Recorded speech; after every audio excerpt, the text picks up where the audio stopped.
பெரிய நெல்லிக்காய் அளவுக்கு அதிகமான வைட்டமின் சி சத்துக்கள் கொண்டது. அது பெரிய நெல்லிக்காயில 600 மில்லிகிராம் வைட்டமின் சி கிடைக்குது. ஆனா பொதுவா குழந்தைகளுக்கு தேவையானது ஒரு நாளைக்கு 25 45 மில்லிகிராம் தான். பெரியவங்களுக்கு தேவையான வைட்டமின் சி அளவு ஒரு நாளைக்கு 90 மில்லிகிராம் அளவு தான். அதனால இந்த ஒரே ஒரு நெல்லிக்காயை கீத்து போட்டீங்கன்னா 6 கீத்து கிடைக்கும் நம்மளுக்கு. குழந்தைகளுக்கு 1 கீத்து போதும், பெரியவங்களுக்கு 2 கீத்து.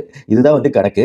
சோ பிளாவனால் சத்துக்கள், இந்த பிளாவனால் சத்துக்கள் நம்மளோட ஞாபக சக்தி திறனை அதிகப்படுத்தக்கூடிய தன்மை வாய்ந்தது. மூணாவது கூடிய வைட்டமின் ஏ சத்துக்கள், இது நம்ம கண்களோட ஆரோக்கியத்துக்கு நல்லது. மேக்குலர் டீஜெனரேஷன் சொல்லிட்டு கண்களோட உள் பகுதியில ரெட்டினா பகுதியில சில சமயம் டேமேஜ் நடக்கலாம். இது நம்ம ரெகுலரா நெல்லிக்காய் சாப்பிடும்போது அதுல இருக்கக்கூடிய வைட்டமின் ஏ அப்படிங்கிறது இந்த மாதிரி கண் பிரச்சனைகள் பிற்காலத்தில் வராம தடுக்கும். ஈவன் கண்களில் ஏற்படக்கூடிய தொற்றுக்கள் கூட குறையறதுக்கான வாய்ப்பு நம்ம ரெகுலரா நெல்லிக்காய் எடுக்கும் போது கிடைக்குது. அதுல இருக்கக்கூடிய பாலிஃபினால், ஆல்கலாய்டு, பிளாவனாய்டு, டேனின், இது எல்லாமே நம்ம உடம்புல தொற்று கிருமிகள் வரதை தடுக்கக்கூடிய ஆன்டி ஆக்சிடென்ட் ப்ராப்பர்ட்டி உள்ள விஷயங்கள். அதாவது நம்ம உடம்புல தேவையில்லாம சேரக்கூடிய கழிவுகள், ஃப்ரீ ரேடிக்கல் போன்ற விஷயங்களை நம்ம உடம்பு விட்டு நீக்கிறதுக்கு இந்த கெமிக்கல்கள் ஹெல்ப் பண்ணுது. இந்த ஃப்ரீ ரேடிக்கல் ரெகுலரா நம்ம உடம்பு விட்டு வெளியே போயிடுறதுனால நம்ம உடம்புக்கு வரக்கூடிய பல்வேறு ஆபத்துகள்ல இருந்து நம்ம பாதுகாக்கப்படுறோம். இதுல இருக்கக்கூடிய பைட்டோ நியூட்ரியன் சத்துக்கள் மற்றும் வைட்டமின் சி சத்துக்கள் நம்ம மூளையில நார்எப்னெஃப்ரின் அப்படிங்கிற ஒரு ஹார்மோன் நல்லபடியா உருவாகிறதுக்கு ஹெல்ப் பண்ணுது. இந்த வகையில நம்மளோட மூளையின் ஆரோக்கியத்துக்குமே கூட இந்த நெல்லிக்காய் நல்லது. கடைசியா நெல்லிக்காயில் இருக்கக்கூடிய கால்சியம் சத்து அப்படிங்கிறது நம்மளோட எலும்புகளுக்கு நல்லது. நம்ம ரத்தத்துல ஹீமோகுளோபின் அளவுகள் உற்பத்தி ஆகிறதுக்கும் அந்த இரும்பு சத்து நம்ம உடம்புக்குள்ள உறிஞ்சப்பட்டு அந்த ஹீமோகுளோபின் உற்பத்தி நல்லபடியா இருந்து ரத்த சோகை போன்ற பிரச்சனைகள் வராம தடுக்கிறதுக்கும் உதவி செய்யுது. முடிகளோட ஆரோக்கியத்துக்கும் நல்லது.